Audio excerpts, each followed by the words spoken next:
And that's just one of the reasons why, as we see these clouds roll in, you get so excited and hopeful. We desperately need rain. The soil's so parched. The fires are burning. I mean, we haven't had a good summer, spring, winter. It goes back a year. In fact, it's been a rough go. Logan, Utah State, some real dark clouds, a few sprinkles. In fact, this morning, they actually had some stronger cells that rumbled over Cache Valley and up towards Bear Lake.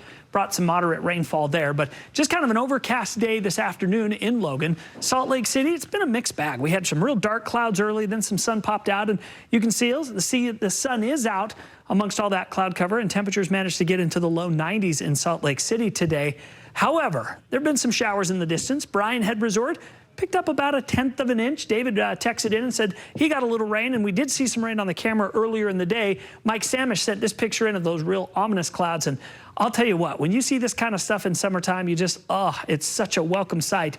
It's been so dry that when these monsoon rains actually kick in, we sure hope they can spread more moisture across the state, and the pattern looks really, really good for that. That high pressure stays put for the next week, and we just keep pumping in moisture every single day. And that can really turn into some beneficial rain here, especially the first of next week. So 93 in Fillmore, 86 in Cedar City. It's still hot. 106 in St. George. Moab was in the 100s. They're down to 99 with Price at 87. But look how active Vortex is across central Utah.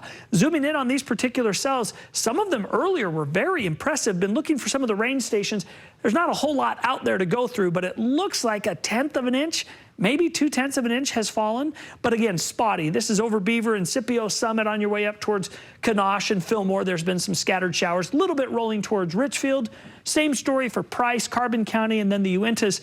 Mostly over on the eastern side, we've been seeing some of those showers, some rumbles of thunder off in the distance as well up in the Uinta Mountains. So storm zone tonight. Overnight, things quiet, but in the day, boom, they pop. Tomorrow, same story. Mountains of northern Utah, the Uintas down through central southern Utah's mountains. The valleys, clouds, maybe a little rumble of thunder, but nothing major. Same story on Saturday. Temperatures stay hot, but by Sunday, we increase the moisture across the state. It starts to bleed over into the valleys, and that creates a pattern that will go on Monday, Tuesday, and Wednesday of potential for 1/2 inch of rain in the valleys. The mountains could get 1 inch.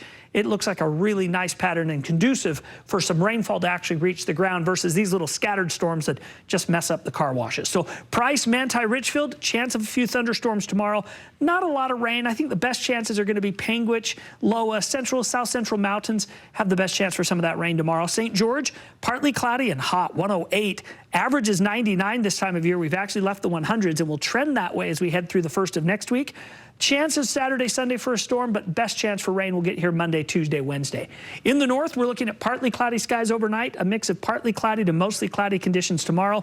I did keep a thunderstorm in for Vernal and Roosevelt, especially in the Uinta Basin and then up towards the Uinta Mountains. But Salt Lake City will go to 97 under partly to mostly cloudy skies. In the next 7 days, we'll introduce the chance for a few thunderstorms Sunday, and then the chance for the rain gets going come Monday, Tuesday, Wednesday.